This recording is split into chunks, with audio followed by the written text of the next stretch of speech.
They called him a god among men, a sage who had mastered every secret of the divine domain. But gods aren't meant to cough up blood on the floor. Struggling for breath, this so-called divine mage clutches his chest, powerless against the disease that no magic can erase. The world praised him as invincible, but tonight his body betrays him. And in the very moment the secret spell he created twists fate itself. Opening his eyes, the mage initially sees his hands. But wait, these are the hands of a baby. The mage is still dazzled by his new appearance when a woman approaches the crib, dotingly picking him up as he's now awake from his nap. A man then arrives, smilingly asking the woman how their Lucian is doing. Although he's just woken up, Lucian appears to be still sleepy according to the woman. The baby mage observes this man and woman's exchange of words, and instantly notices how they both look so happy. These are his new parents, and his new name is Lucian. Raising his hand slightly, the baby mage realizes how soft his hands are. It's totally different from his past life. Before he could delve deeper into his thoughts, another magical being appears upside down in front of Lucian. Alarmed, Lucian frantically waves both his hands in an attempt to warn his parents of the intruder. But the man only laughs this off and tells Lucian his warnings are no good. This man has already made sure Lucian's parents can't see him and can't understand a word that comes out of their baby. Now, for proper introductions. After greeting the sage in his new body and identity as Lucian, the man introduces himself as what humans would call God. Lucian's brow burrow as he questions why this god knows him.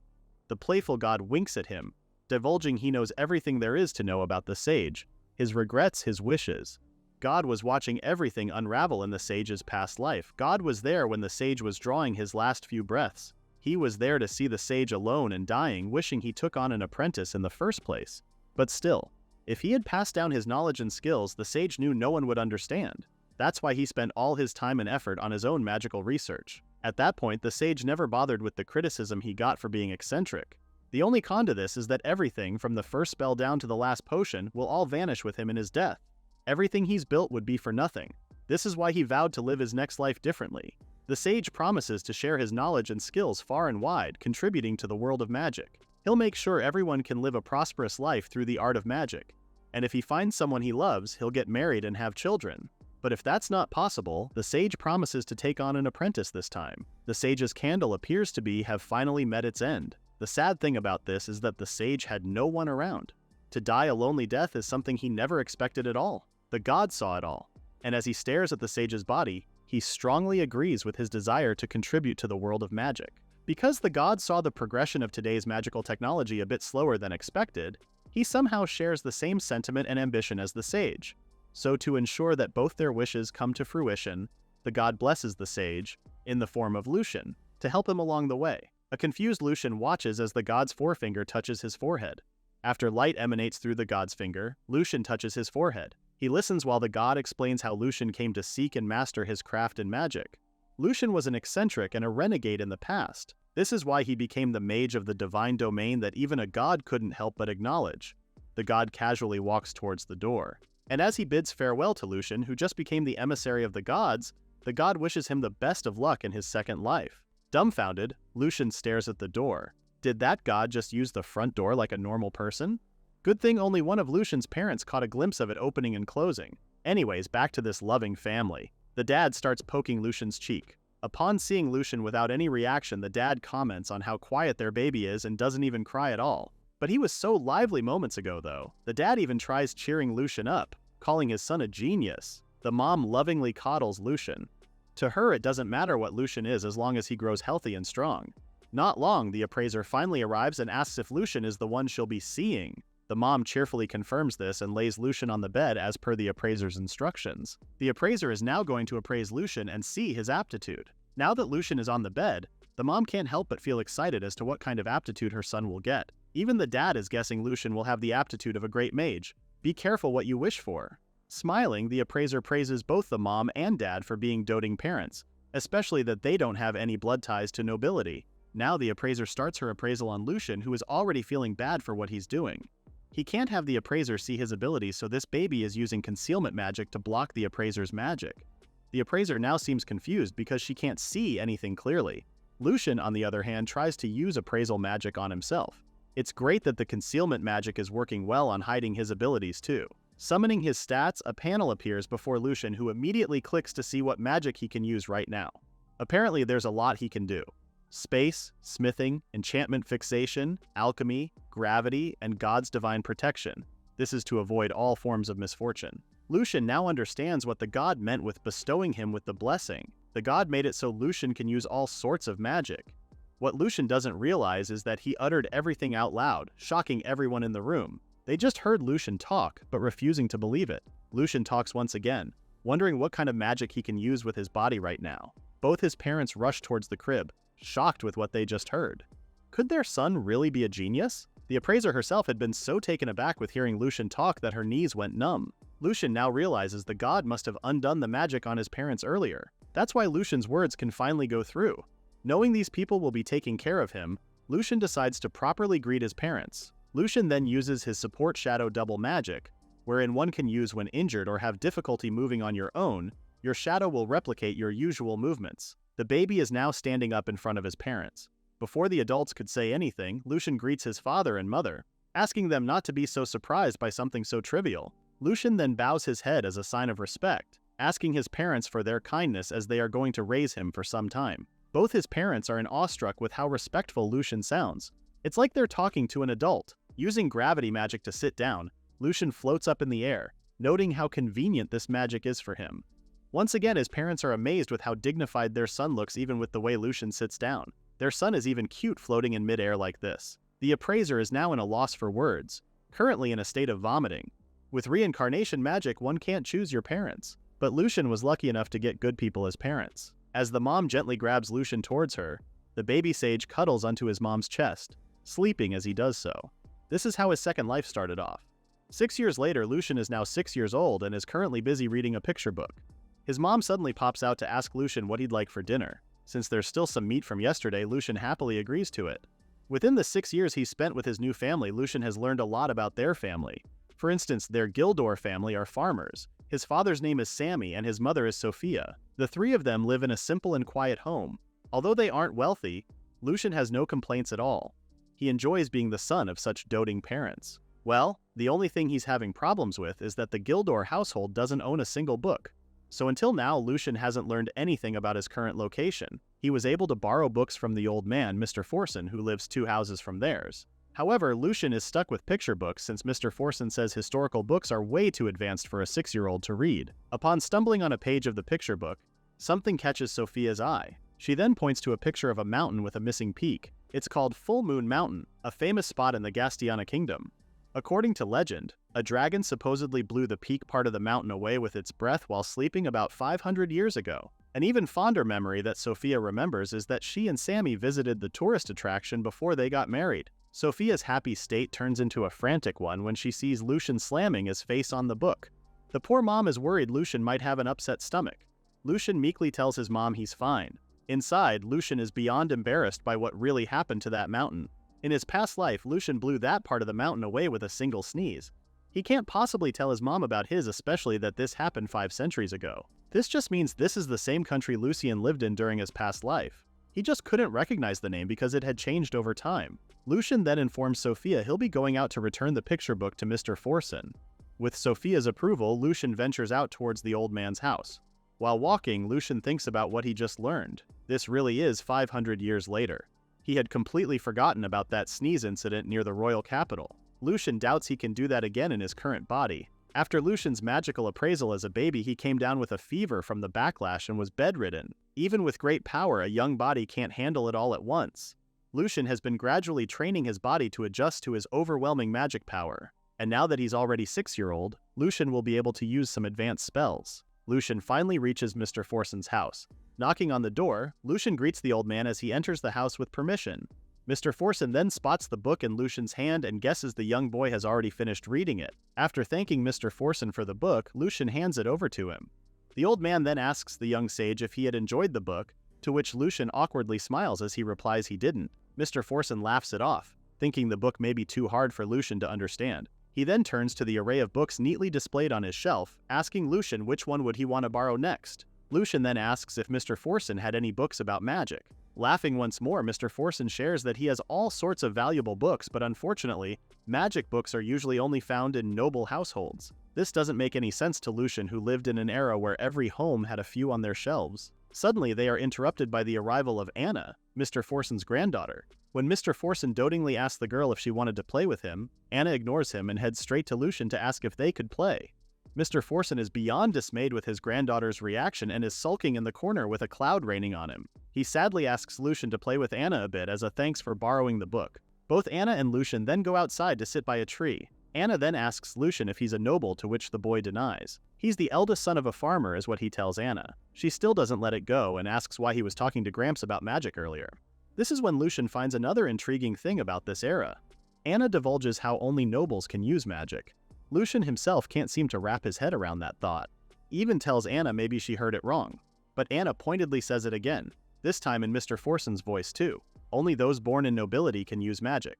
Commoners like them couldn't do it even if they stood on their heads. Lucian still doesn't believe this, thinking it might just be because of Mr. Forson's old age, or maybe he was half asleep that time. How can that ring true when magic is supposed to be something anyone can use? Even him, the eldest son of a farmer, is no exception. It's just like how there are no humans who don't breathe. There are no humans who can't use magic too. Crossing his arms, Lucian knows there are differences in what types and level of difficulty people can handle. That was common knowledge in his time. Lucian can't believe how things are very different now. I mean, look at him, he's a son of a farmer and he can use magic just fine. He snaps out of his inner ramblings when Anna calls his attention. The young girl approaches Lucian closely to whisper if she too can learn magic. When Lucian confirms this, Anna yelps in pure joy and asks him to teach her. Lucian then goes into thinking mode, brainstorming which magic is simple enough for a child Anna's age. He then remembers the hand spinner magic. It was simple and a basic technique, so it became pretty popular among children in Lucian's time. Opening his palm, Lucian summons a gust of swirling wind on it and shows it to Anna, who's very much amazed. When she asks on how Lucian did it, the young sage happily obliges on teaching her.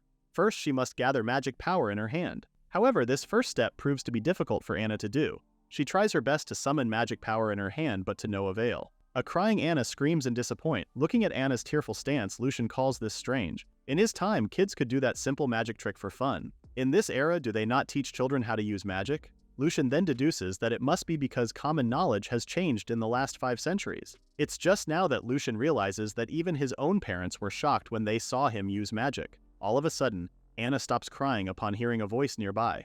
They both follow the voice and find an injured animal. Lucian can't say what it is exactly, but one thing's for sure. It's injured. Lucian warns Anna not to go near as it might be a monster pretending to be harmless. Crouching, Lucian uses his appraisal magic to see what this animal is. Lo and behold, it's actually a fairy. Forest fairies usually resemble plants, but this one looks like a mix between a beast and spirit. The fairy cries in pain and Anna is on the verge of crying again. Lucian then assures Anna he'll help the fairy, even giving it the name Ron. Using his recovery magic, Lucian lays a hand out towards Ron. Light instantly surrounds Ron's injured body, and before they know it, Ron is now happily smiling at Lucian and Anna. Ron is now back on his feet. Anna is also glad to see that the fairy is doing better. Lucian also reminds Ron not to move around much because he only used first aid and wasn't able to fully heal Ron's wound. It would be great if they had any potion with them. At the mention of potion, Anna brings out the potion she had. It was gifted by her Gramps in case she got hurt. Anna's a really spoiled grandchild. Inspecting the potion, Lucian notes its cloudy appearance. This just means the quality isn't that great. Even if he gave it to Ron, it won't do much. Their attention is suddenly reverted to a horde of men chasing after a death boar. It's not looking good for both Anna and Lucian when the death boar is heading their way. Its monstrous tusks and angry demeanor is coming straight at them. But Anna is that scared, she's basically glued to the ground. This leaves Lucian no other choice but to use magic to defend themselves.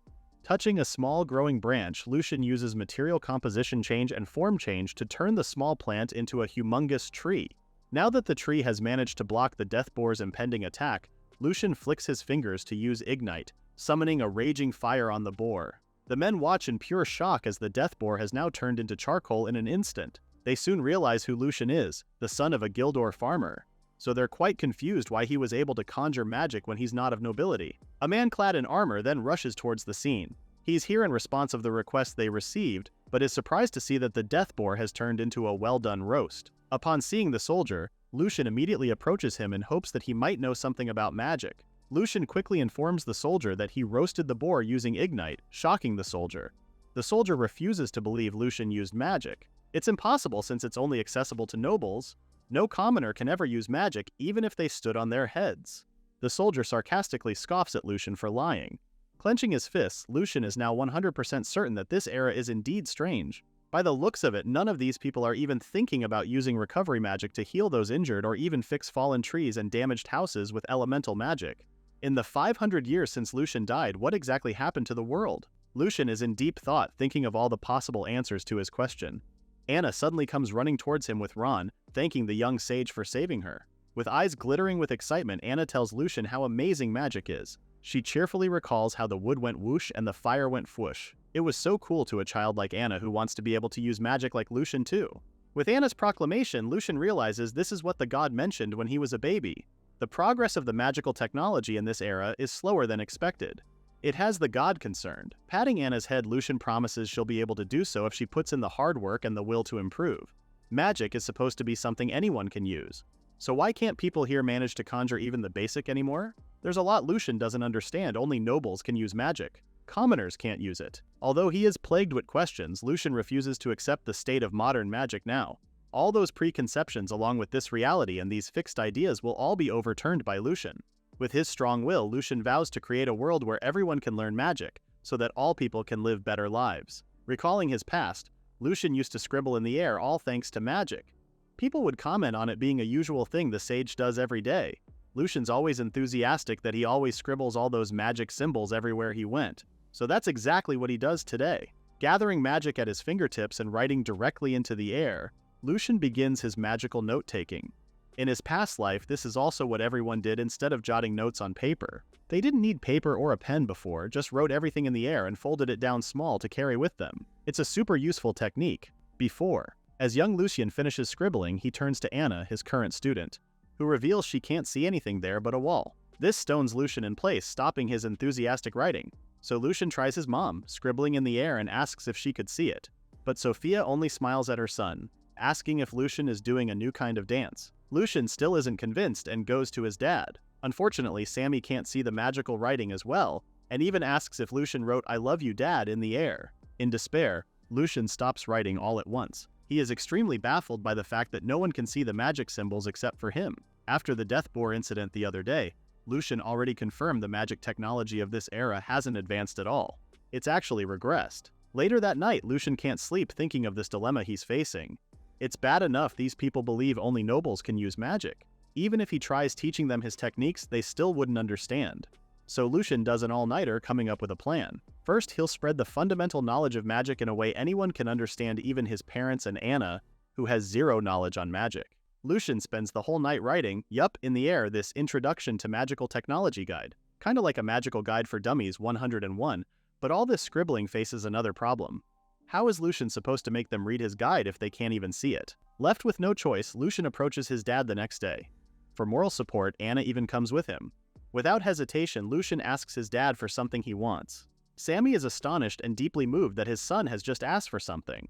This is the first time Lucian has ever asked for anything. Excited, Sammy crouches to Lucian's height and immediately asks what he wants, ready to give anything even if Sammy has to take down a death boar. When Lucian asks for a pen and paper, all the excitement from Sammy's body instantly dissipates. Sammy then apologizes as he won't be able to procure paper for Lucian. Heck, dealing with a death boar is an easy task, that getting paper. Anna then tells the young sage that paper is actually super precious. Even Mr. Forson, who collects books, doesn't have a single sheet of paper. Why was paper so hard to obtain now? And isn't it strange for someone to own books but has no paper? Sammy crosses his arms, sharing to Lucian that paper is such an expensive thing to buy. He had seen it for sale in town but has never touched it in his entire life. If Lucian wanted to buy some, it would cost them about a month's worth of their living expenses. It's that expensive, even Lucian is breaking into sweat upon learning this. In his past life, paper was actually pretty cheap thanks to advancements in magical technology. To think it's gotten so expensive 500 years later. Patting Lucian's head, Sammy smiles at his son and asks him if there's anything he wants aside from paper. He then shares how Lucian always handled everything himself, so Sammy feels a little lonely not being relied on. Out of nowhere, Ron comes running and jumping towards Lucian's arms. Anna then asks the fairy of its whereabouts since she's been looking all over for him. Apparently, this little ball of cuteness disappeared right after the whole death boar incident. Seeing Ron for the first time, Sammy asks his son if Ron is a monster, but Lucian tells him that Ron is a fox and asks if he can keep it. Now this is something Sammy can actually agree to. After cheerfully saying yes to keeping Ron, Sammy calls it a great day. Not only has Lucian asked for something for the first time, but he's also taking an interest in Sammy's work. In Lucian's mind, his goal is to get some paper for him to make a grimoire. If it costs a month's worth of living expenses, then he has to figure out how to get money himself. Lucian then spots some tools his dad uses for work. Inspecting them, Lucian can tell they're pretty well used and are rusty in some places. Even the blades are chipped. While his dad is busy, Lucian uses his magic on the tools, carefully enhancing them. His magical work goes unnoticed, and not long after, Sammy takes both of them outside to start working on cutting the grass. As Lucian cheers for his dad, the young sage thinks of his plan on earning money for paper. He could actually make paper with magic like in his past life, but Lucian doesn't have the materials for it, and that would take too long to make enough paper. Hunting a large number of monsters in the forest is completely out of the question, since Lucian doesn't know what impact that would have on the ecosystem. Just as Sammy is about to cut a portion of the grass with the magically repaired tool, it suddenly slashes through the whole area of grass. A shocked Sammy holds onto his scythe as he calls the attention of his son. He even takes a look at the grass behind him and is startled to see it fully cut. This has been Lucian's plan all along. Since none of his ideas are doable, the next option would be to support his father, the family's breadwinner, to increase his work efficiency. That way, their income will also be boosted. Now Sammy doesn't have to worry since the grass is cutting itself. Lucian looks at it proudly. He only used smithing magic to improve the tool's performance and then enchanted it with an area of effect widening wind-type magic. I guess Lucian overdid it a bit. Sharing sandwiches for lunch, Lucian then reveals to his father about using magic on the scythe. It's more than lessening the burden on Sammy too. It's now easier since it usually takes him hours to finish cutting the grass. Sammy is proud to have a son like Lucian who is really loved by magic. Hearing this, Lucian is quite embarrassed and tells his dad it's actually not a big deal at all. But to Sammy, it's like a miracle. He then reminds Lucian that he mustn't show off his magic and must never use it for any evil intentions. Lucian smiles as he chews his sandwich, agreeing with what Sammy said. Not that Sammy is worried though. He knows Lucian is a good kid. Lucian was actually thinking of gathering some random farm tools, enchant them with magic, and sell them to the villagers for a high price. It's not like his father saw right through him, right? As Lucian continues eating his sandwich, he notices the withering plant in front of him. It's not doing well, it seems. According to Sammy, this field actually got hit by bugs. Sammy has been taking measures against them, but there's not much more he can do. When Lucian asks if he had used pesticides to kill the bugs, Sammy says they're not very effective and very expensive. All the fields have been hit by these bugs this year. It's not helping that they haven't gotten much rain, too. On top of that, a death boar even showed up to tear up the fields. Everyone in the village is at their wits' end. Having heard all this, Lucian swiftly stands up. That's exactly what he needed to hear. Lucian then readily bows to Sammy and excuses himself, telling his dad something came up. Anna also follows the retreating Lucian. Inspecting the dying plants Lucian uses is appraisal magic on them. No matter how much he can improve efficiency with farm tools, crops can still wither depending on the weather and environment. Thanks to appraisal magic, Lucian already knows the state of the crop's growth as well as the type of bugs eating the leaves. With this information, Lucian knows exactly what would nicely on them. Meanwhile, Anna and Ron are happily sitting as they watch Lucian pick out some herbs. Ron then leaves Anna's side to run towards some herbs. After Ron calls his attention, Lucian takes a look at the herbs Ron showed him. This is exactly the medicinal herb he's been searching for. Lucian gives Ron a loving pat on the head. Anna then calls Lucian to show him the plant she proudly found as well. Using appraisal magic on it, Lucian finds out it's actually a super dangerous poison mushroom that's lethally poisonous if eaten. After thanking Anna, Lucian keeps the mushroom. He doesn't really need it, but it would be dangerous if Anna were to eat it by mistake. Sometime after, Lucian finally has all the herbs he needs. When Anna asks him of his plans with them, Lucian confidently tells her he's going to make medicine. Lucian doesn't waste much of his time and immediately gets to work. Using alchemy, starts making the medicine by grinding up the Fudokoro grass. This magic is actually from God's blessing. Pretty convenient too. After grinding and mixing it with water, Lucian continues to stir it just like the guide said. He always thought making medicine would be a more complex process. Suddenly, the concoction bursts a blinding light. The medicine is now complete. This is a crop-nurturing potion which is an insect repellent and promotes growth too. After a week, Sammy happily informs Lucian that the medicine he made is amazing. Sammy has only used it on a small part of the field so far, but the crops there are growing so much faster and better. It's like they were never wilting in the first place.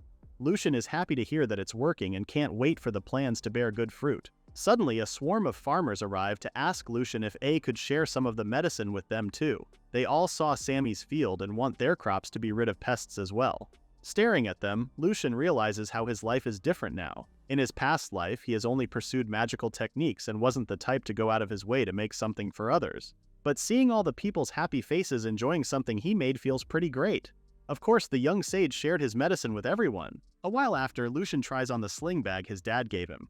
It's an old carrying pouch, but it looks like the perfect fit for Lucian. Meanwhile, Sophia is looking rather worried about sending Lucian into town all by himself. Both his parents have contrasting reactions. While Sammy readily agreed to Lucian going to town, Sophia had been worried even with Sammy's reassurance that their son will be alright. Besides, Lucian could just use his magic and go boom if something happens. Not really helping Sophia's nerves too. Before Lucian leaves, Sammy hands him a bag of money. Everyone in the village chipped in so Lucian could buy the paper he wanted. They all said it's a thank you gift because his medicine worked so well. The money should be enough to buy a paper and a pen. Sammy then reminds his son to be careful not to lose the money. It's not like the villagers have a lot of money to spare. Yet here they were, giving Lucian this much. Smiling, Lucian thanks both his parents. Sophia also instructs Lucian not to go off with strangers and come straight home once he's done with his errands. Giving him a tight hug, Sophia tells Lucian he's still their precious child no matter how amazing his magic is. Bidding his parents goodbye, Lucian ventures out towards town. It's a 2-hour walk to town for a kid like him. It's a good thing he's no ordinary one. Using gravity and wind magic, Lucian begins hovering mid-air with Ron. Controlling his posture with wind magic is a bit tricky though, but with practice, he'll get the hang of it. At this rate, Lucian will be in town in no time as well. Meanwhile, a butler asks a nobleman of the name McLean if something's wrong. The man shares how he felt like the spirits are unsettled just now.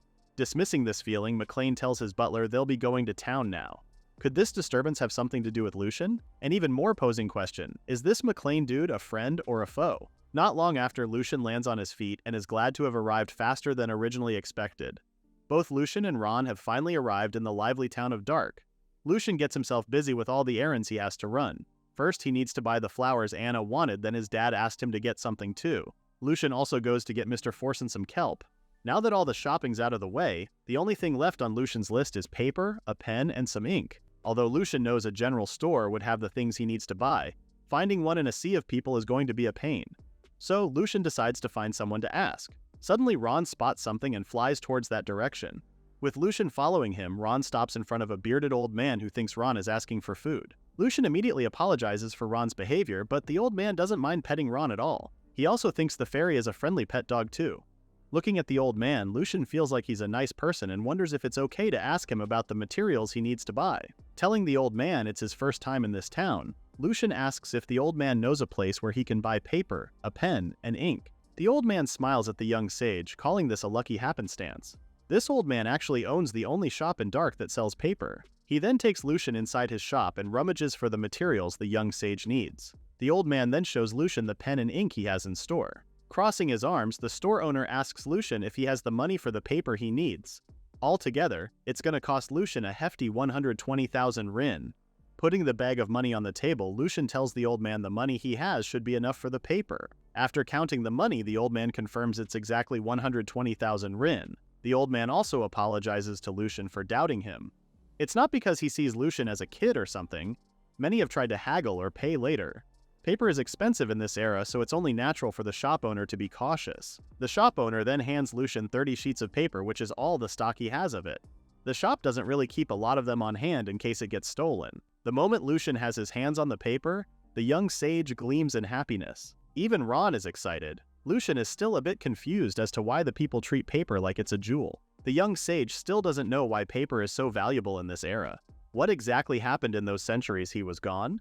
Anyways, although he's excited for the paper, Lucian realizes it's still not enough to make a grimoire. His thoughts are then interrupted by the opening of the shop's door. The butler from earlier then enters. Then Lord McLean follows suit. The old man enthusiastically greets Lord McLean to his humble shop. Lord McLean is here for the same reason as Lucian, to buy all the paper in the shop. Unfortunately for him, it's all been taken. Thankfully enough, Lord McLean hasn't taken notice on Lucian's presence. The shop owner immediately crouches down to quietly tell Lucian to leave the premises before they see him. After that, the shop owner goes back to entertaining Lord McLean, telling him how honored he is that the Lord himself came all the way to town just to buy his paper. Upon realizing he got all the paper from the shop, Lucian plans on leaving before he complicates the situation. He then goes to Ron, telling the fairy they'll leave at once. But as they set out to leave, Lucian hears the shop owner talk about Lord McLean's studies on magic. This halts Lucian in place, especially hearing Lord McLean say paper is the most convenient and versatile to write on. Lord McLean then further shares that studying magic is actually a noble's pastime, so here he thought he'll just further his studies on magic. Lord McLean even invited a former court mage to the Deladroa estate to be his private tutor. Talk about being rich. The mention of the former court mage now has Lucian's ears tingling with curiosity. Since being reincarnated, he hasn't seen anyone else with magic. He wants to see with his own eyes just how much today's magic has advanced, especially that it said only nobles could use it. Lucian's curiosity for magic is one thing he can't seem to control. So, when Lord McLean finds out there's no more paper to be sold, Lucian raises his hand and reveals he's the one who bought it. This shocks the shop owner, who thought Lucian had already left. The young sage does apologize, saying there was something that piqued his interest. Lord McLean wastes no time and asks Lucian to sell the paper to him, double the price. Of course, the lord won't ask for Lucian to hand it over since he is a lord and the house of Deladroa would be put to shame. Lucian refuses the lord's offer, saying he needs the paper too. He won't sell it no matter the price the lord offers. The shop owner then intervenes. This is a noble after all. Lucian then reveals what he wants isn't money but to see Lord McLean's magic. The shop owner is surprised to see Lucian more excited than he was before with the paper too. Laughing, Lord McLean agrees to Lucian's request. He even quotes the court mage who once said, "In the Aegel region, there is a McLean." Venturing outside, a crowd has gathered to see Lord McLean show off his magic. For some people, this will be the first time they'll be seeing magic. The butler approaches Lord McLean first, telling the lord to take it easy since his opponent is only a child. The lord brazenly says he's only here to surprise Lucian a bit. Yeah, good luck with that. In his mind, Lucian is very excited as well. He's finally going to see someone else's magic. Bowing down, Lucian shows Lord McLean his respect for the lord. Enjoying the young sage's attention, Lord McLean sulks this in and harnesses his magic power. Light glows underneath Lord McLean as he calls upon the spirit of the wind. This causes Ron to hiss, its eyes full of anger. When Lord McLean finally releases the wind magic he called upon, a gentle breeze touches Lucian's entirety. While everyone praises the lord for such cool magic, Lucian's once excited face bears no emotion now. A laughing McLean sees Lucian's expression as a sign of amazement, like too speechless to say anything, kind of amazed. He then rests an arm on Ron, who's sitting atop Lucian's head. The lord believes Lucian just witnessed the boundless magic of a McLean firsthand, and this will be etched on the young sage's memory for a lifetime. What Lord McLean doesn't know is that inside Lucian's head, he's having a frustrated conversation with his inner thoughts. I mean, Lucian #1 is really disappointed with what he just witnessed. What was that exactly? That was what Lord McLean called wind. That was merely a gentle breeze. Lucina #2 was also looking forward to seeing how Noble's magic had advanced, but that chant and magic said otherwise. Crossing his arms, Lucian #3 can't believe Lord McLean used spirit magic. The utter disappointment is oozing from Lucian. Spirit magic is a type of magic where you use chants and magic circles to call upon spirits and borrow their power as the price to activate it. In Lucian's previous life, he had doubts about spirit magic. Is it truly necessary to use spirits in order for humans to use magic? Everyone just assumes that's how it worked, but is it really true? Looking at his hands, Lucian had believed humans can harness magic on their own without needing to call upon the spirits. He would know because he did it himself. Concentrating on his hands, Lucian was able to make fire without calling the spirits. This solidified his theory. Humans can really use magic without spirits. Lucian had proved the spirit unnecessity theory. This new discovery did receive backlash and doubts, but there were those who were interested. But before Lucian could spread this new magical discovery, he lost his life to an incurable disease. Lucian really thought someone else would have carried out his research and made spirit magic obsolete. To think it's been 500 years too. The young sage seems to be at a loss with how magic has regressed. It's true that there were a lot of people fixated with spirits and chants. Was it all just dismissed and forgotten as ramblings of a stubborn, eccentric, shut-in sage? Lucian snaps back to reality when he hears Lord McLean laughing and asking him if the sight of the Lord's magic had made him wet himself. He even asked the crowd to give Lucian a fresh pair of underwear. This mockery doesn't sit well with Lucian, who's now adamant on showing Lord McLean the kind of magic that requires no spirits and chants. Lifting his hand, Lucian summons wind magic without even uttering a single word. The pile of wooden boxes behind Lord McLean stumbled as Lucian continues to grow his magic. Not long after, the wind grew bigger and harsher, surprising both Lord McLean and his butler. Soon the pressure of the wind is beyond their control that Lord McLean loses his balance.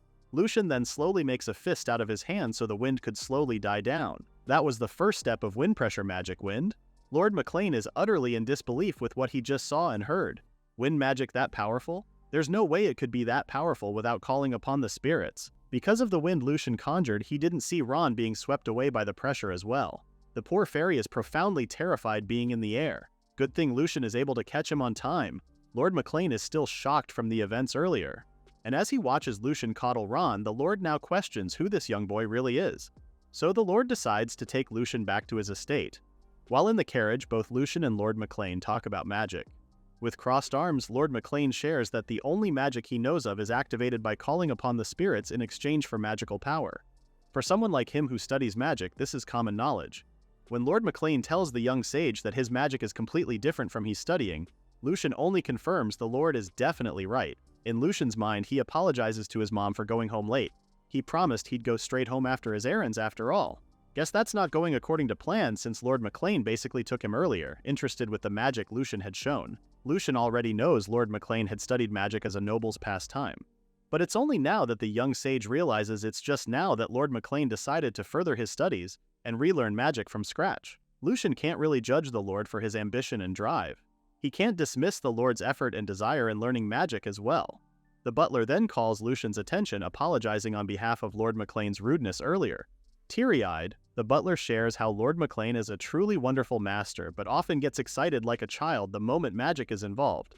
This embarrasses Lord McLean, who immediately asks his butler to stop saying nonsense. Well, Lord McLean can't help it. After all, he loves seeing and using magic. That's why he was so shocked to see Lucian's magic. At the same time, his heart was soaring with excitement.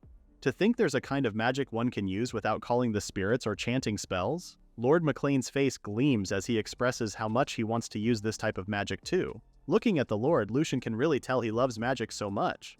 Now Lucian asks Lord McLean about the knowledge that only nobles can use magic. When he asks as to why this is so, Lord McLean answers with one word: bloodline. Lord McLean has been taught that blood tide determine one's talent for magic. A specific bloodline is needed to use magic. This saddens Lucian. This thinking seems so arbitrary. Do these people want to keep magic exclusive to the nobility so badly? But one does not need a specific bloodline for magic. Lucian himself is proof of that. The only explanation Lord McLean could think of is that Lucian is a secret child of a noble. But this isn't possible since Lucian knows he is the only son of a normal farmer. The butler also guesses Lucian could be an incarnation of a great spirit, to which Lucian also denies. He is in fact a normal child with parents. Why is magic only inclusive to nobles when it is absolutely free for everyone? Even the people I see right now could all use magic if they just learned how. Back then, Lucian studied magic so hard he even came up with various perspectives and ways of thinking about it. He even had different approaches to it. When his studies took a sudden halt, there were people, even children, who gave him various ideas. Technology progresses further when many different people contribute their ideas rather just a select few. To think after 500 years the world has become the complete opposite of what he initially expected. In order for Lucian to pass his knowledge and help magic technology develop today, he needs to do something about this close-minded way of thinking about magic.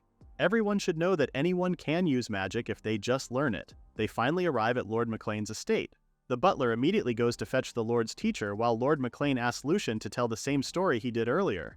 Since Lord McLean's inexperienced with regards to magic, he's not really one to pass judgment on the young sage. Lucian agrees, remembering the mention of Lord McLean's teacher who happens to be a former court mage. He then asks what kind of person the Lord's teacher is. With a smile on his face, Lord McLean shares that his teacher is a magical genius who became a court mage at the youngest age in history. Meanwhile, the butler has arrived at the teacher's room. He tells the teacher about Lord McLean's summoning. Lo and behold, the teacher they highly speak of is actually a young girl named Sorrel Melislan. Will she be able to understand Lucian's story? Or will this girl plot against our hero? While McLean and Lucian wait for Sorrel, the Lord had his people to prepare for some tea and snacks. Until his teacher arrives, McLean asks Lucian and Ron to make themselves comfortable.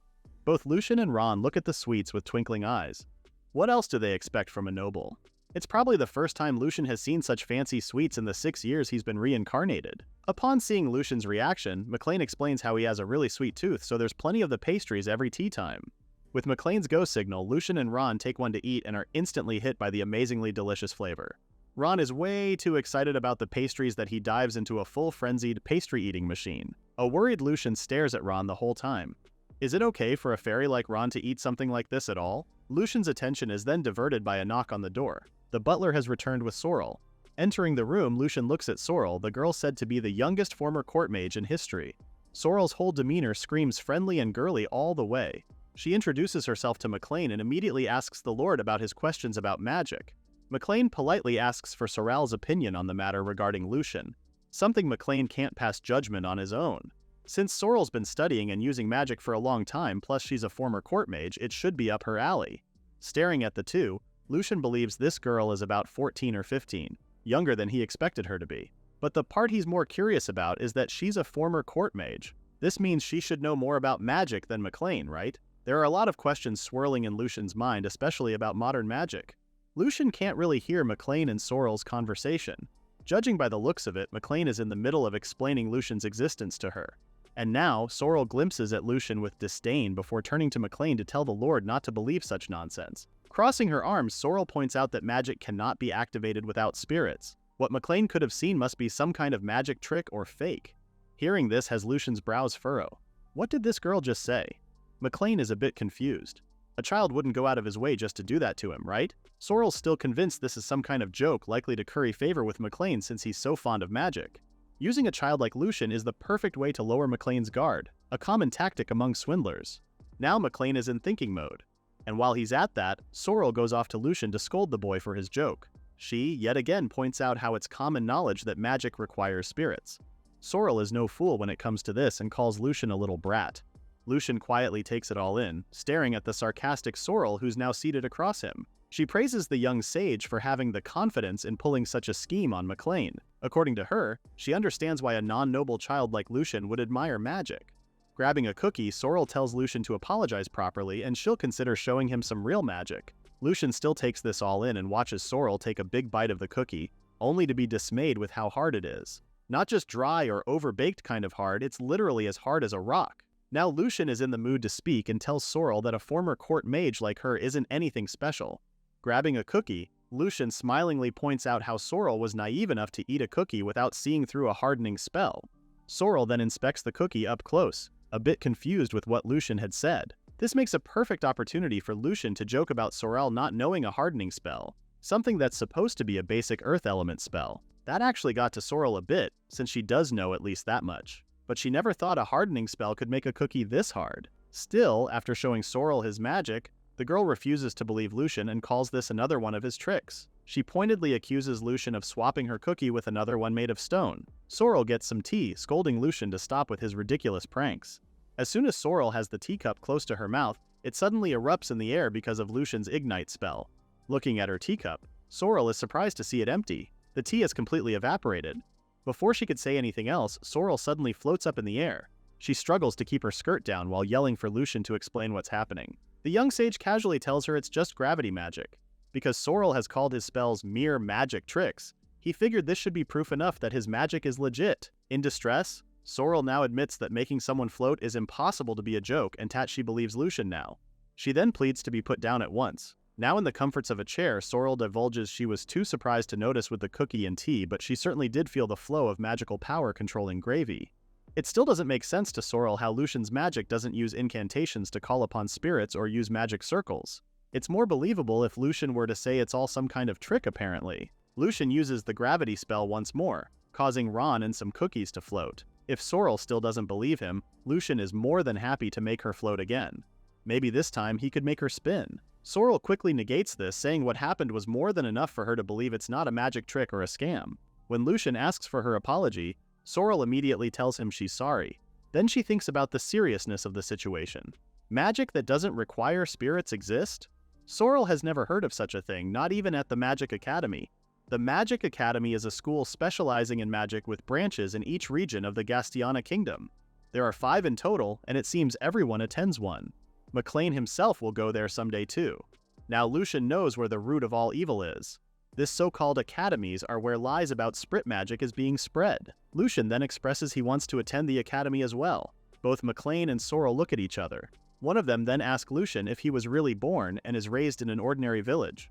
After Lucian confirms this, Sorrel tells him it might be difficult for him to get in since only those with blood ties to the nobility are able to attend the academy. Sorrel herself has seen it happen way too often at the academy. Anyone without noble blood were judged to have no talent for magic, thus turned away at the gates. However, McLean remembers a rumor he heard. In the past, there was a girl who showed wonderful talent for magic, but that child was a daughter of a merchant. Originally, she shouldn't have had the qualifications to attend the academy, but she was allowed to do so as a special exception. Her magical talent would have been a great loss if they turned her away. The punchline is that after looking into it, the girl turned out to be a distant relative of a noble. In any case, the merchant's daughter was then given permission to attend the academy. McLean still highlights how this is all based on rumors, so he doesn't really know how credible it is. After hearing this, Lucian still thinks he has hope to attend the academy even though he's just a villager. Sorrel wouldn't mind writing him a recommendation letter as well. That is, if he apologizes for his pranks earlier. Seems like this former court mage can hold a grudge tightly. So, Lucian bows and sincerely apologizes for playing a prank on Sorrel, who's happily absorbing the attention. Of course, she forgives the boy. A smiling Lucian then thanks Sorrel, even calling her Wonnie-chan, which does wonders to her. Acting all meek won't work on Sorrel, but she does ask Lucian to call her Wonnie-chan one more time, to which he gladly obliges to. Sipping his tea, McLean is happy to see these two getting along rather well. Not long after, his eyes turn serious, like he's remembering something he wanted to ask Lucian earlier. Aside from the plan on attending academy, McLean asks the young sage to consider becoming the exclusive mage of House Deladea. While Lucian is confused with what this meant, Sorrel is very much surprised and excited for him. McLean then explains to Lucian that being an exclusive mage is similar to a role of his advisor. The Lord wants to get Lucian's opinion on a magical standpoint, just like becoming a court mage for a noble family. Sorrel then chimes in, telling Lucian that becoming an exclusive mage is a great honor. It's also completely different from being hired as a private tutor like Sorrel. It's also proudly ranked #1 for dream jobs at the academy. McLean warmly smiles, his eyes twinkling as he expresses his love for magic. He loves everything about it, watching it, using it, studying it. He breathes everything and anything related to magic. He then recalls the happy memories he has at the academy. The things McLean has learned there were something he always used to show off to his late mother. However, McLean's mom was a commoner. McLean's father fell in love at first sight with her and pushed through everyone's opposition to marry her. There was a time when McLean was still a kid. He had gone home from the academy and he was rushing towards his mother to tell her about their lesson about chants. His mother was very proud of McLean, who told her about a simple spell you can chant in order to use magic. McLean was so excited to let his mom use it too. Unfortunately, McLean's mom gently tells him she couldn't. McLean recalls the exact words coming out of her mouth that day. She told him she didn't have a single drop of noble blood in her, thus preventing her from using or learning magic. With despondent eyes, McLean shares how he'll always remember her words and the sad look on her face as she said them. A few years later, McLean's mom passed away, and although he can't bring back her smile, McLean hopes that Lucian is right, that one can truly use magic without blood ties or incantations. Lucian is very much confident to confirm this. He is, after all, a son of a farmer and not a noble. He doesn't even use incantations to use magic for Pete's sake. If everyone learns the right knowledge, anyone will be able to use magic, and people with all sorts of ideas will emerge. The magical techniques that are said to be common knowledge will soon be a thing of the past, and a new type of magic will be born. One that will surely make this world a richer place to live in. This is the world Lucian's past self dreamt of, and it's the world his current self is aiming for. Lucian then expresses this dream of his, to help create that kind of world. But first, he needs to enroll into the academy and learn everything he can about spirit magic. This has McLean smiling like a proud brother while Sorrel is quietly teary-eyed as she's moved with Lucian's determination. The young sage is somehow worried with Sorrel's reaction, asking if the hardened cookie from earlier had caused her tooth to ache. As she wipes her tears, Sorrel tells Lucian she's just so moved upon hearing Lucian and McLean's conversation. So she stands up and puts her hands on Lucian's shoulders to tell the young sage she'll take responsibility in writing him a recommendation to the academy. Although she doesn't really know how effective that might be, Sorrel will still risk it. McLean thinks it'll do wonders though. She is a former court mage after all. Her recommendation letter is sure to help Lucian. Now that that's all discussed, Lucian best be going so he could explain everything to his parents. It's gotten pretty late too and they must be worried sick. The butler then asks Lucian his address so they could take him home by carriage. But at the mention of Neltelem village, everyone is surprised. Lucian's home is apparently a long ride even by carriage. Still, they'll take him home. McLean will even go with them so he could properly apologize to Lucian's parents, while Sorrel will speed up the carriage using wind magic. Lucian then interrupts their conversation to tell them they don't need to trouble themselves because he'll go home on his own. Now everyone's speechless. They walk Lucian outside and see him off. They're all staring at him in wonder as he flies up the sky. The moment he stepped out of the estate, Lucian had used his float magic and was gone with a whoosh. Pretty snazzy compared to a carriage, huh? What's even more exciting about this whole thing is that knowledge about magic is about to change. McLean can't wait to see that happen. He must prepare for Lucian's transfer to academy too. But before that, the butler reminds him of the many responsibilities he needs to face. Sorrel is staring up in the sky with a warm smile. Then she closes her eyes and clasps her hands to conjure wind magic. As she concentrates on it, McLean asks her what she was saying and doing, to which she blushingly denies. On the way home, Ron has fallen asleep and is even sleep-talking. While Ron snuggles up to Lucian's chest, the young sage thinks about the Magic Academy. In his previous era, nobles hired mages to learn magic individually. But in today's era, there's a convenient educational institution called an academy. It's highly likely to be the root of all evil, spreading old-fashioned spirit magic.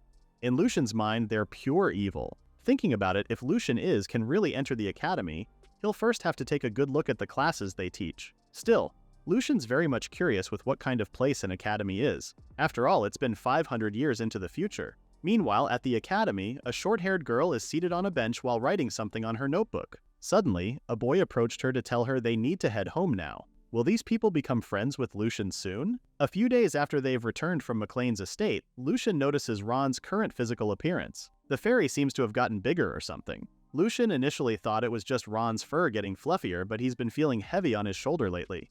Using his appraisal magic, Lucian finds out that Ron has significantly deviated from a healthy weight. Now Ron has to get some exercise in to lose some weight. Lucian then blames all the sweets Ron had at McLean's estate. With Lucian's persistence, Ron is subjected to a series of exercise, sit-ups, push-ups, running. After that, Lucian's pretty happy with the sweat they've worked up.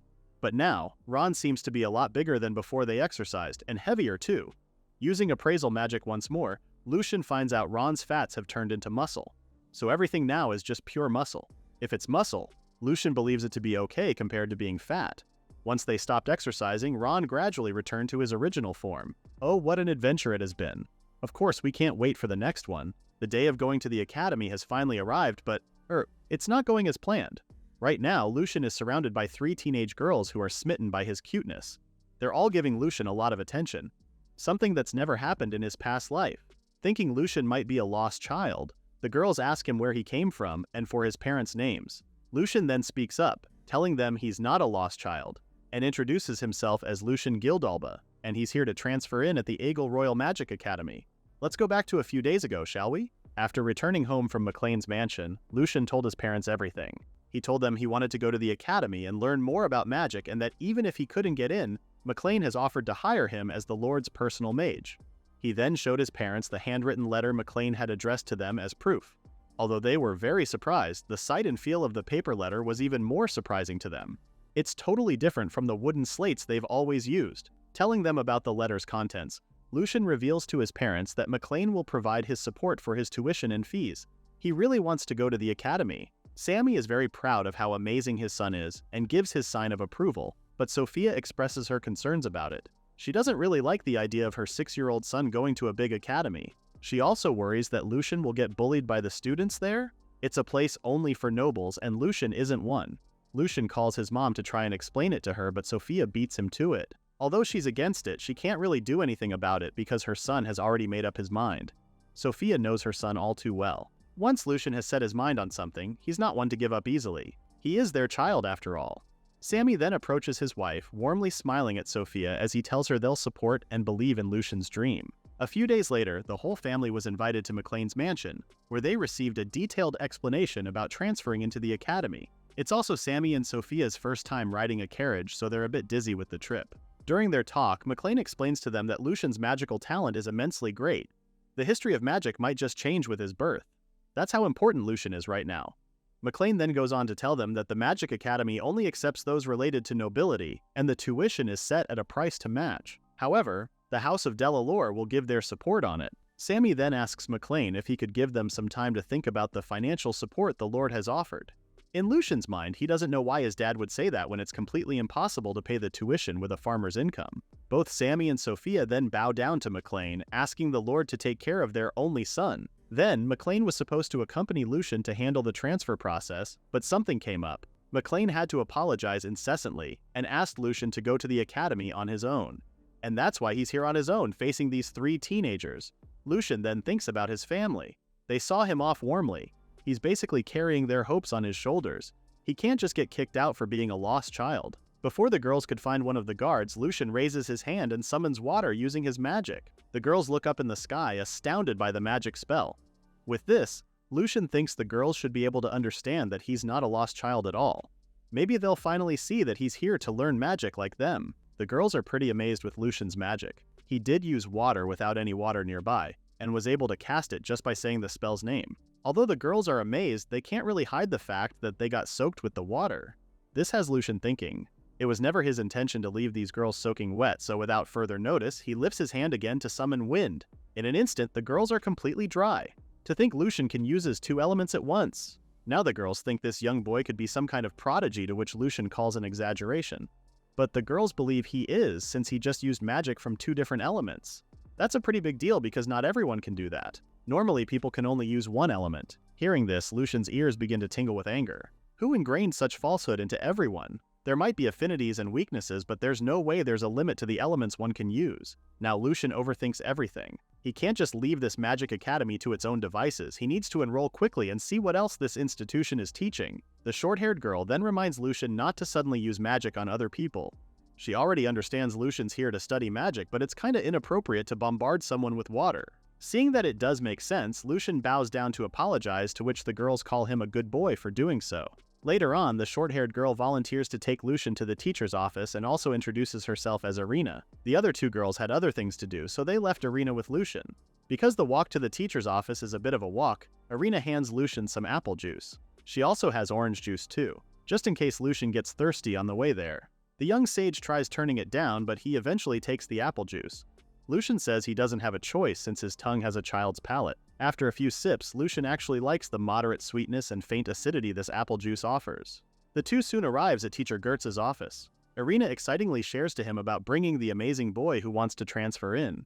Seeing Irina's excitement, Teacher Gertz's guesses the boy must be recommendation they received from the House of Della Delore. A child is not what Teacher Gertz expected. Lucian then introduces himself and presents the money for his tuition fee. When Teacher Gertz asks about Sammy's noble rank, Lucian honestly answers him that his father doesn't have one. This doesn't really surprise Teacher Gertz since this has been common these days. Apparently, for the entrance requirement of being related to a noble, a distant relation is fine. Therefore, Lucian's father doesn't need to be a noble himself. That's not really what Lucian meant with his answer earlier, but luck may be on his side as Teacher Gertz clearly misunderstood his answer. Teacher Gertz then asks Lucian to fill out a piece of paper that includes name, age, birthplace, parents' lineage, and any experience learning magic. The problem now is Lucian doesn't know his parents' lineage. In the countryside, it's common for many people in the village to be old acquaintances. Teacher Gertz notices Lucian has stopped writing and is now deep in thought. When he asks about it, Lucian honestly reveals how he doesn't know his parents' lineage. Teacher Gertz raises his eyebrow, telling Lucian he must know his own origin if he's really a noble. That's when it all clicked in the teacher's head. Before he could even scold Lucian, Irina swoops in to defend the young sage. She tells the teacher about Lucian's talent in using two types of elemental magic, to which surprises Teacher Gertz. Irina goes on to swear she saw it with her own two eyes, how Lucian used both water and wind magic before them. Now, Teacher Gertz can't say anything at all. What Irina's saying is near impossible, but why would she lie for a commoner, right? Lucian then raises his hand to intervene in their conversation to hand the letter of recommendation Sorrel had written for him. Teacher Gertz is taken aback. Could Lucian mean Sorrel, the youngest court mage in history?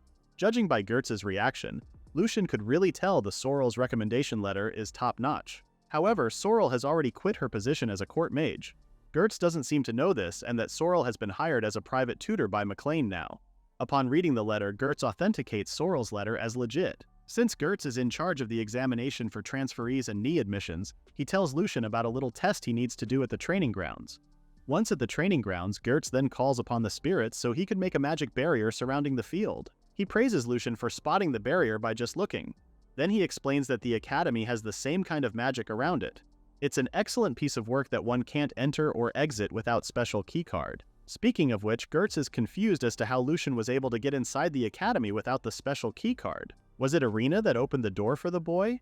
Lucian casually tells the teacher that he managed to dispel it. Gertz is that astounded that he managed to drop Lucian's money bag. Apologizing, Gertz crouches down to pick up the bag's contents. Suddenly, Gertz's smile fades as he stares at the dirty coins on the ground. He picks one up, appalled to see the coins, and every piece of it is filthy.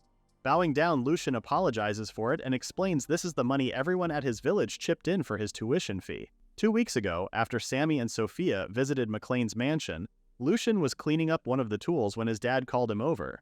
They wanted to give Lucian something. Lo and behold, it was a bag of money. It's for Lucian's tuition fees and for his living expenses. Sammy has already calculated the entire lot. Because Lucian sold his paper to McLean, the young boy will have roughly around 3 million rin, including the bag of money. Lucian did sell his paper since attending the academy will have him preoccupied and he won't have time to make magic books anymore. But it's still impossible to reach 3 million. So where did the money come from? Looking at the coins, it's all rusty and covered in mud. It's totally different from what he received from McLean. Lucian could only think of one more answer to his question. This is from everyone in the village. They did help him buy his paper before. Seeing Lucian's soft expression, he then tells his son that he is the hope for people like them who can't use magic. Although McLean is a good lord, there are other nobles who think of them as commoners who can't use magic as nothing but failures. There have been people from their village who have been scorned and even kicked around by relatives of nobles. So when Sammy told everyone that Lucian, his son, is going to attend the academy to learn magic, everyone was overjoyed and happily gave the family financial support. Lucian is their hope after all. Holding this bag of money carries a lot of weight. Lucian isn't a grand person. He was only reincarnated because of his past regrets, and that's the only reason why he's alive now. While Lucian sits there with his own thoughts, Sammy continues to tell his son that they plan to thank McLean and decline his offer of financial aid for Lucian's tuition. Sammy and Sophia wanted to handle this within the village. They've discussed this with everyone as well, and they all agreed with this decision. If plans didn't work out and they couldn't raise the money, Sammy and Sophia were planning to ask for McLean's help. It's a good thing everything worked out just as planned. Thanking his parents, Lucian warmly smiles. This money in his hands is filled with everyone's wish for Lucian to change the world. Going back to his present conversation with Gertz, Lucian tells the teacher that everyone in the village pitched in a little bit of money so he could attend the Magic Academy. The word village has Gertz clenching his fists. Upon Lucian's confirmation that he is indeed from a small village, Gertz's whole demeanor changes into one of disgust. Gertz then calls Lucian a filthy peasant brat. He already doubted Lucian's so-called noble lineage. Well, here comes Gertz's true colors. Not only is this teacher mocking Lucian now, he's also doubting the recommendation he received from the House of Deladalor. And boy is he glad he found out before the test. Gertz doesn't want to allow a mere peasant to enroll and cast doubt on the dignity of the academy. This isn't something new to Lucian. There are nobles like Gertz in his past life, exclusionary purists who are extremely averse to the thinning of their bloodline. They look down on and discriminate those who aren't pure blood. Lucian, who's still crouching down, doesn't mind being insulted. What's triggering him is when Gertz used the term filthy peasants. Gertz is insulting now only his parents, but the villagers as well. This schmuck doesn't know a thing or two about how hard they struggle every day, yet he has the audacity to mock them? A smug look splays on Gertz's face, raising his left leg towards the crouched Lucian. Then he asks the boy to lick his shoes clean, and he might consider whether or not to give Lucian the test. He also looks down on Lucian, reminding the boy to know his place and calls him a peasant brat. Lucian stares at Gertz, clearly insulted by the teacher's words. But the teacher isn't phases at all. Even threatening Lucian, he'll fail him. All it takes is for Gertz to say the word fail, and Lucian won't be able to attend the academy. Taking a step forward, Gertz approaches the money on the ground and kicks it away. To him, Lucian can't learn magic with such filthy magic. This is the last straw of Lucian's patience. The young sage slowly stands up to answer back. Gertz has no right to call his parents and the villagers' hard-earned money filthy. It's true that some of the coins are rusty or stained with dirt, but it's what everyone gave Lucian. That means a lot to the young sage, since not many of the villagers' families are far from wealthy. Gertz laughs this off. Whether filthy money is on the ground or in a bag, there's no difference. It's still filthy. In the past, I only wanted to spread magical theory and techniques for Lucian's sake, but that's not true anymore. Now it's for Lucian's parents and the villagers who believe in him, for the people who can't use magic, for all the people throughout the world who are convinced that they can't. Resolute, Lucian screams how he is here right now to kill the false ideas of people like Gertz. Without a second thought, Lucian casts Dust Devil magic. Godspeed. Gertz laughingly tells Lucian to stop barking at the wrong tree since the young boy is just a mere peasant. Gertz doesn't even see Lucian's blitz move. The young sage has activated partial hardening, which hardens both his arms and legs to the strength of a diamond. Then he activated impact nullification, which nullifies the recoil from blows. And the bonus, Lucian activates enchantment fixation so Gertz will writhe in pain. The teacher didn't even see Lucian move and yells not to underestimate him. Gertz immediately calls upon the spirit to conjure the spell Flame Shot. A loud explosion covers the whole area with dust. When the field clears out, Gertz is confident he has defeated Lucian. He even mocks the boy, as spirit calling magic is what Gertz calls real magic, which one can keenly see and feel the difference in class between a noble and a peasant. Adjusting his glasses, Gertz mocks Lucian for whatever kind of parlor trick he was planning on using too. However, Gertz is shocked to see that Lucian is still standing. Lucian then expresses his disappointment at the thought that Gertz calls himself a teacher. Lucian only took the teacher's hit to gauge how powerful he would be, but is utterly disappointed by how weak it is. And to think Gertz just called it real magic. With the water shield protecting Lucian, Gertz is nerve-wracked. How can a kid use magic without a magic circle or incantation? After explaining to Gertz it's just part of the beginner magic for water, Lucian then announces it's his turn to retaliate. Before Gertz could call upon the spirits again, Lucian quickly moves to use a non-elemental magic called Triple Fang. With this, Lucian is able to punch Gertz right on the chest. Lucian then remembers the time when Sammy asked him what he wants to do at the Magic Academy. Lucian's goal has never changed, telling his dad that he wants to attend the academy, learn the current common knowledge, and shatter the magic that everyone takes for granted. With one final blow to Gertz's face, Lucian is able to defeat the teacher within seconds. Now this is what you call real magic. After Lucian and Gertz's battle, Irina helps the young sage pick up all the scattered coins on the ground. With the last coin found, Irin approaches Lucian to give it to him. Finally, all the scattered coins are now complete. Bowing down, Lucian sincerely thanks her for helping him, to which Irina says it's no big deal at all. Her smile fades a bit, telling Lucian she should be the one who should be apologizing. Irina has been feeling guilty for just standing there and watch as Gertz threw insulting words at Lucian earlier. When Irina apologizes, Lucian assures her not to worry since he believes what she did was the right course of action in that situation. He didn't want Irina to get involved in his mess after all. Suddenly, they hear a groan from Gertz, who is now awake and injured. When Lucian asks him if he's awake now, Gertz is frightened to the core. He flinches, asking Lucian of his true identity and what he did to Gertz. Sarcastic, Lucian answers him that he is Gertz's favorite commoner kid and he only used magic. Now Gertz is angry and calls Lucian a liar. He doesn't believe Lucian used magic when he didn't even chant nor call out to the spirits. Accusing Lucian of trickery, Gertz shouts his final decision on the test. He has failed Lucian as he deems Lucian's background in magic has none. Looking at Gertz, Lucian can't believe this man hates commoners this much. Is it that, or that he hates the fact that he got beaten up by a kid? Come to think about it, it was the same for Sorrel. With the current standard of magic, Lucian's can't be measured easily. But he's not sure Gertz would understand the same explanation though.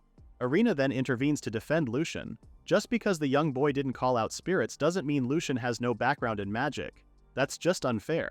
However, Gertz has already made up his mind. He's the one in charge of the transferee examination and his decision is final already. Gertz also threatens to punish Irina if she speaks back again.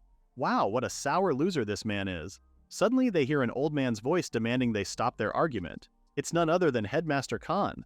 Lucian, who's observing the headmaster, can already tell that the old man is skilled in the way he shifts his weight and gaze. Lucian believes the headmaster must have been something similar to a martial artist in his younger days.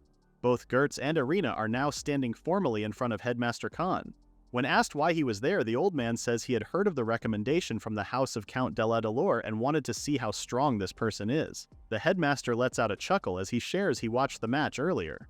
Gertz has become quite the man in the headmaster's eyes. Upon hearing this, Gertz now believes Headmaster Khan should understand his final decision. In Gertz's defense, Lucian didn't even use magic. To make matters worse, he also tells Headmaster Khan how Lucian doesn't plan on paying the tuition fees. Lucian quickly defends himself, telling the headmaster that he can in fact use magic. As for the money, he has prepared for it beforehand, so Gertz's accusation is impossible. Headmaster Khan thinks about it for a while.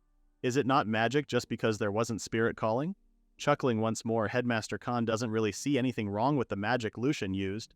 Gertz is stunned and speechless. Headmaster Khan further details out how Gertz, who is considered to be one of the 30 chosen mages of the Gastiana kingdom, got beaten by a child in just a few minutes, as Headmaster Khan would call it, just like magic. That alone should be enough to be considered as talent. However, Gertz still lashes out because he believes the academy shouldn't be taking in and training unrefined soldiers. He then states the academy's goal has always been to teach magic to those from a good family background and further hone their talent. At the end of his statement, Gertz interjects how Lucian isn't a noble but a mere commoner, to which has Headmaster Khan laughing loudly. Gertz has no right to call Lucian names when he was just defeated by what he calls a mere commoner, who has no noble blood running through his veins. Gertz grits his teeth and tries to excuse his loss to being caught off guard by Lucian. Still, Headmaster Khan calls this a great tactic to defeat an opponent. Again, Gertz uses the excuse of Lucian not using any chants or calling the spirits. This further frustrates Headmaster Khan, who yells at Gertz to just shut up and accept his defeat. In Lucian's mind, he can't wrap his head around the idea that Gertz just said he was caught off guard. He wasn't even going full throttle on the teacher. If Gertz is one of the 30 selected mages chosen by the kingdom at that level of ability, then Lucian can safely assume the proficiency of the mages or the magic technology of this kingdom is on the weaker side. After dealing with Gertz, Headmaster Khan calls Lucian's attention to tell the boy he definitely has the ability based on his skills during the exam. Headmaster Khan then takes back the fail stamp Gertz had initially given Lucian. Lucian then reveals he wouldn't mind being turned away by this academy. He would just simply go to another academy and try again. This has Headmaster Khan laughing once more. To think they would have missed out on a child prodigy. Crouching down, Headmaster Khan already knows the current sitch based on what Gertz had told him, especially the part where Lucian had collected the money from his village for the admission fee. When asked what he plans to do in this academy, Lucian honestly tells Headmaster Khan that he wants to prove that someone like him, a mere commoner, can use magic as well, and he wants to make a world where magic won't be used for discriminating those who aren't nobles. A smiling Headmaster Khan is beyond impressed by Lucian's answer, citing how this is a good enough answer for him. He then gives his stamp of approval in letting Lucian attend the academy from tomorrow onwards. Lucian is very much thankful for the headmaster's decision. Even Irina is happy for the young boy that she ends up giving him a hug. Pretty awkward for Lucian too. While watching the kids, Gertz quietly whispers to Headmaster Khan if this is really okay. Although the headmaster jabs on the teacher for being a sour loser, he also informs Gertz that he has a plan. Whatever this plan might be sounds a bit fishy. Lucian and Headmaster Khan then goes to the latter's office to process the boy's transferee files so he could formally attend Eagle Magic Academy.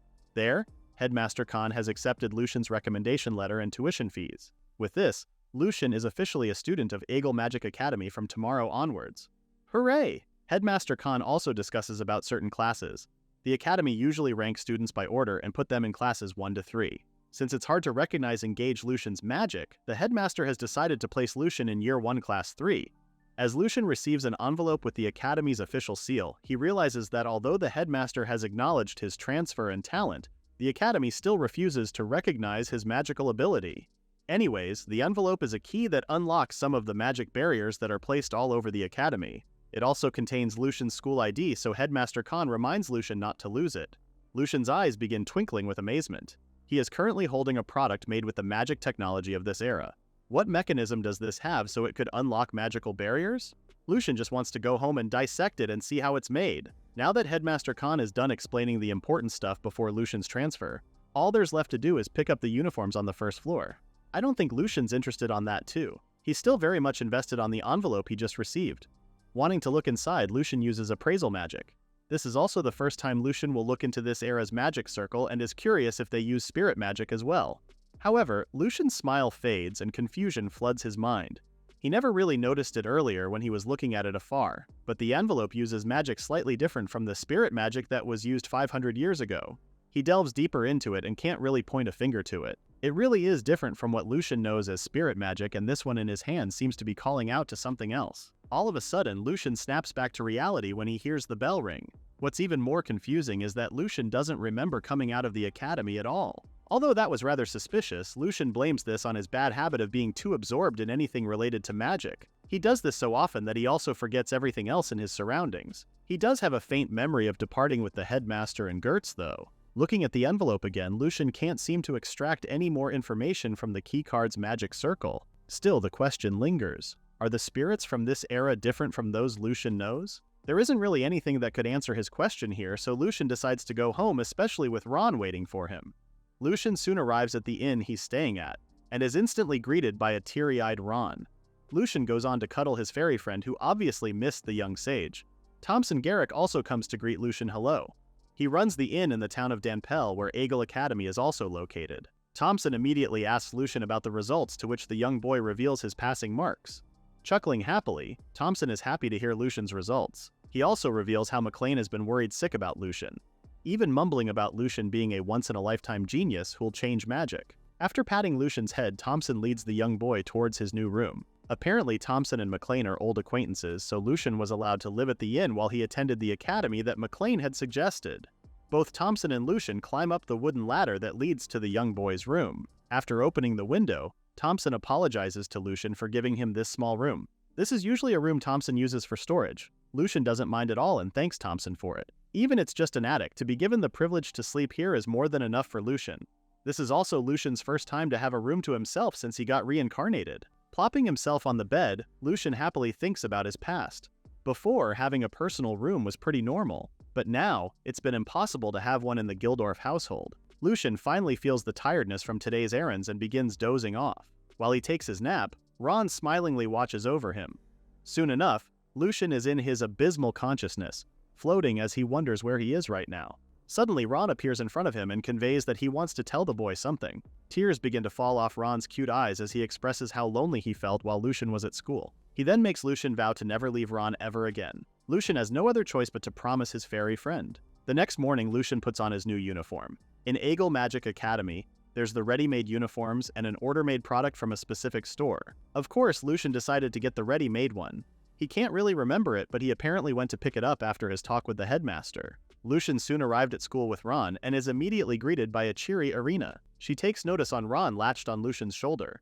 Lucian grabs Ron and introduces him to Irina, who fluffs the little fairy up. Lucian then explains he didn't intend to bring Ron to school, but the poor fairy didn't want to let go of him. However, according to Irina, bringing pets is not allowed in the academy, so she suggests Lucian should hide Ron in his bag. Thank heavens Ron is mostly just fluffy fur and ended up fitting inside Lucian's bag. After that, Irina volunteers to guide Lucian to his classroom. She then asks Lucian if he received his card key, to which he confirms. Their conversation is suddenly cut short when someone calls Lucian a brat. Turning around, Lucian sees 3 teenage boys. The one in the middle sarcastically tells Lucian to shoo away since this academy isn't a nursery, and there's no magic to teach a poor brat like Lucian. Wow, rude much? Maybe this kid wants a taste of what happened to Getz too. That is the end of the recap at Chapter 6. Please read the pinned comment about the next part.